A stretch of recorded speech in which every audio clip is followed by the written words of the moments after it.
Fala galerinha do YouTube, beleza? Estamos aqui hoje, né?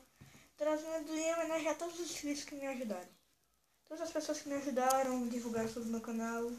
Vamos começar pelo primeiro, chamada Duda. Duda Paulinha Santos Veloso. O canal dela é muito bom, pessoal. Eu gostei muito do canal quando eu assisti. Ela tem 8 inscritos. Por favor, pessoal, vamos me ajudar a chegar a 10 inscritos. Por favor. Bem, e também queria agradecer a Alan. Ele divulgou muito e cresceu muito meu canal quando ele divulgou. Obrigado, joinha.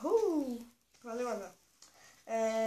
E continue, por favor, para o pessoal me ajudando nesse canal. Por favor, eu preciso ter muitas coisas. Eu quero crescer, só quero isso.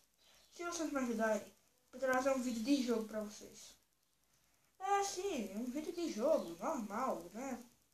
Eu tô só fazendo comédia, né? Igual o Ederson Nunes. Vocês já escutaram a música da metralhadora?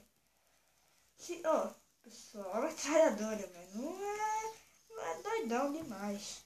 Se você ver, tá todo dia todo mundo cantando tra, tra, tra, tra, tra. Na minha escola é todo dia tra, tra, tra, tra, tra, mas fica mais tá? É o dia todo.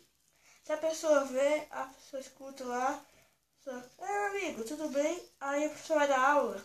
Aí o professor começa. Eu vou dar aula. Eita, caiu isso aqui no chão. Tra, tra, tra, tra, tra. Ele tenta pegar, mas não consegue, né? Aí fica tra, tra, tra.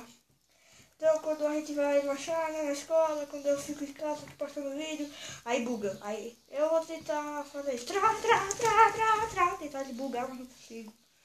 Fica horrível isso. Obrigado, pessoal, e fui!